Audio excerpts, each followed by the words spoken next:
ये मेरी favourite analogy है जो मैं यहाँ यूज करने वाला हूँ कॉन्सेप्ट को समझाने के लिए। ये क्या है, मैंने अभी एग्जांपल आपको हिंट दे दिया है। ये है एग्स, ये अंडे हैं, ठीक है। और इन एग्स का हम नॉमेनक्लेचर भी कर देंगे, नाम भी दे देंगे इनको। Let's give them a name, but before we give them a name you should be knowing that when you have eggs then you cannot avoid having hen। जब अंडे हैं तो मुर्गी तो होगी ना, तो ये बना दी मुर्गी। अब ये मुर्गी जैसी लगे या कबूतर जैसा लगे, doesn't make a difference, but intention is to make a hen। अब आप ये देखिए, these are the eggs and this is the hen। nice art sir, thank you Michael। देखिए, these are the eggs and this is the hen, right? And let's give them a name। इनको नाम दे देते हैं। Representation of People Act 1950, Representation of People Act 1951, Indian Citizenship Act 1955, Hindu Marriage Act 55, Disaster Management Act 2005, Right to Information Act 2005, and you can have numerous laws. Let's talk about some very controversial laws also. Armed Forces Special Power Act और a simple law is a Motor Vehicle Act। अब ये सारे laws हैं जो मैंने यहाँ mention कर दिए, इनके नाम लिख दिए मैंने। RPA 50, 51, Citizenship Act, Hindu Marriage Act, AFSPA, RTI Act, Motor Vehicle Act and all that, right?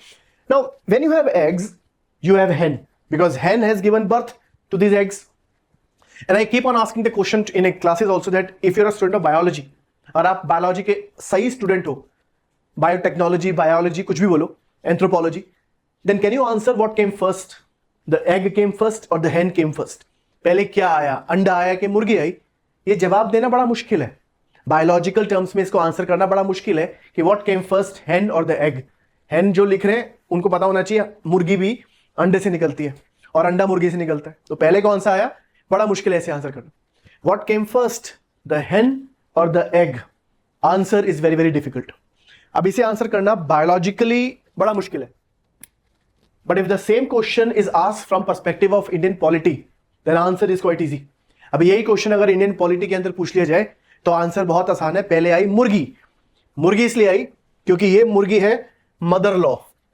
This hen is nothing but the first law of the country, the mother law of the country, the primary law of the country, the first law of the country. And the first law of the country generally is referred as what? देश का पहला कानून, जिसको हम mother law बोल सकते हैं, primary law बोल सकते हैं, उसको हम क्या बोलते हैं? उसको क्या बोल सकते हैं? I want answer from everybody.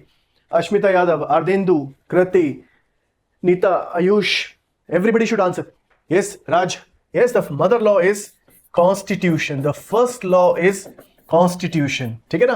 पहला कानून जो है, जैसे कहते हैं ना सारे भगवान हैं, मगर भगवानों में भी एक हायरार्की है कि वो सबसे बड़े, सबसे पहले उनका नाम लिया जाएगा, बाद में दूसरों का लिया जाता है। ऐसे ही सबसे बड़ा कानून है Rajiv Singh constitution. Mother law is constitution और बाकी सारे लॉज इसके हिसाब से बने। All the laws are made according to constitution. मतलब constitution has given birth to these laws. Constitution है प्राइमरी लॉ और ये है secondary law. Primary law, secondary law, reference law, the following law. ठीक है, अब आप ये देखिए, मैंने इसमें डेट जानबूझ के डाली है। आई पुट डेट, ये 50 है, 51 है, 55 है, 55 है, 2005 है, 2005 है। So I mention the date of birth of these laws. इन लॉज की डेट ऑफ बर्थ मेंशन कर दी मैंने, 1950, 51, 2005 ऐसे मेंशन कर दी। ठीक है, अब ये है बच्चे, these are the baby laws, these are the baby laws and this is mother law. The baby will take birth after mother. भाई बच्चे का जन्म तो मां के बाद ही होगा, या बच्चा मां से पहले भी पैदा हो सकता है, मुश्किल है ना। तो baby is born after mother. Baby date of birth is mentioned here. What is the date of birth of the mother? What is the date of birth of mother? Let's say Indian Constitution. Which date Indian Constitution was enacted and adopted? किस दिन संविधान enact और adopt हुआ था?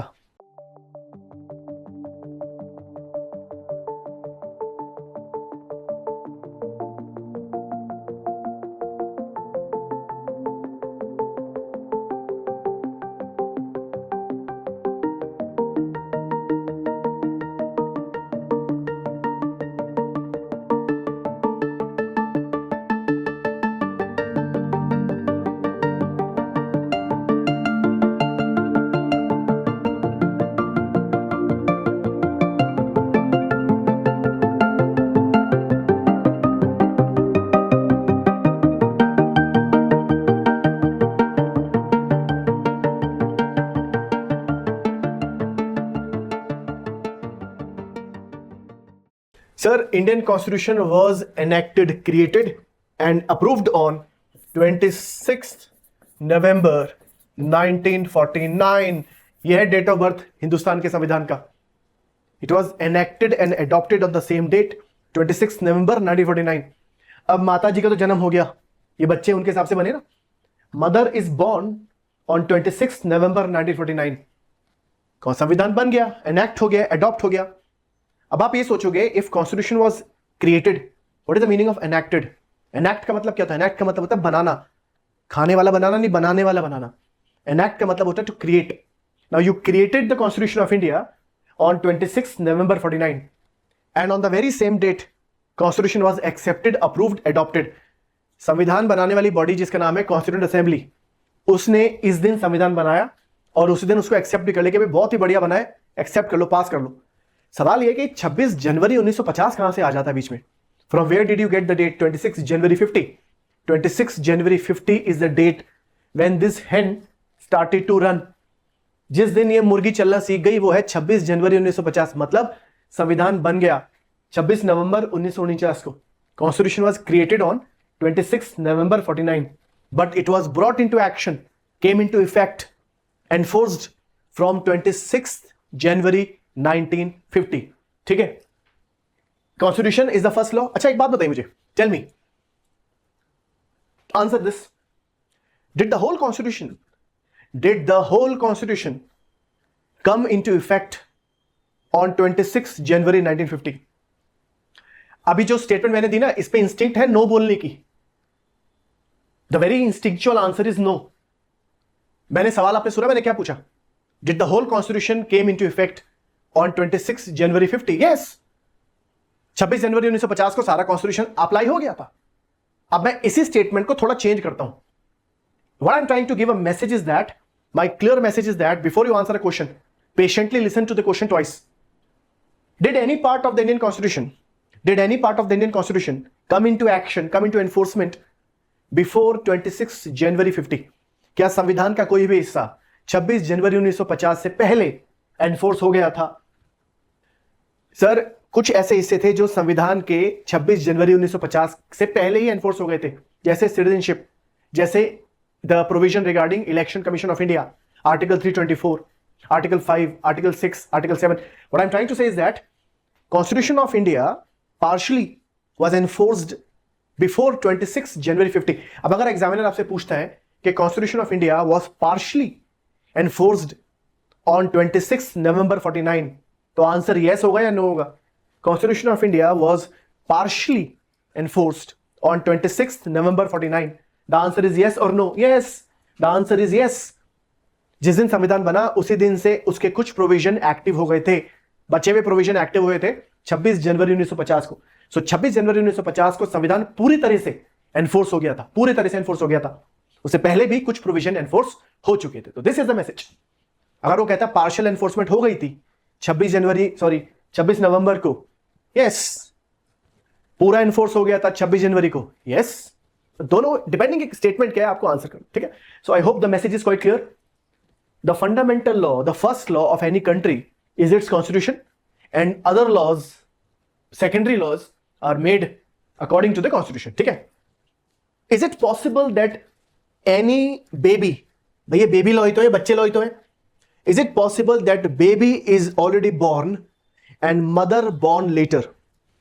बच्चा का जन्म पहले हो चुका है और मां का जन्म बाद में हो, क्या ऐसा हो सकता है? Is it possible that mother is younger to the child? Is it possible that mother is younger to the child? Yes, answer is yes. अगर बच्चा अडॉप्टेड है तो बच्चा तो पहले पैदा हो चुका है, मां की उम्र कम है, ऐसा बिल्कुल हो सकता है. मैं बताता भी हूं आपको. देवदास, करीना कपूर, नहीं करीना कपूर को इन्वॉल्व मत करो इस केस के अंदर. देखो, करीना कपूर वाला केस अलग है, ये तो सिंपल केस है. Parvati Devdas, now her age is let's say 23. She is married to a man whose age is 45. Paro की उम्र है 23. उनकी शादी हो जाती है एक आदमी से जिसकी उम्र है 45 साल. ऑलरेडी उनके पास एक बच्चा है जिसकी उम्र है 25 साल, स्टेप सन. तो स्टेप सन की उम्र मां की उम्र से ज्यादा हो सकती नहीं हो सकती है? बिल्कुल हो सकती है, मगर मां ही रहेगी, क्योंकि here mother has adopted the child. adopted child can be more in age than mother. Or Indian constitution is also like a mother who has adopted the children. और यहां पर उन बच्चों का नाम क्या है? उन बच्चों का नाम है Indian evidence act 1872, Indian penal code. Now let's say these two laws existed even before Indian Constitution came into being. Bharat का संविधान इससे पहले बने, उससे कहीं पहले ये लॉज बन चुके थे. And till now these laws are active in India. But these laws are active in India because these laws are adopted, approved, accepted by the constitution of this country. आज अगर ये लॉ इंडिया में है तो इसलिए है क्योंकि इन दोनों लॉज को संविधान ने अप्रूव कर लिया, एक्सेप्ट कर लिया, लेजिटिमाइज कर दिया. What I'm trying to say is that every law in this country is according to Constitution of India. It is the direct outcome of the Constitution. The laws in India or any country may be the direct outcome of the Constitution or may be accepted by the Constitution. But still, the reference law, the primary law remains Constitution. किसी भी देश का जो सबसे बड़ा कानून है वो उस देश का संविधान होता है. ये मेरा मैसेज था.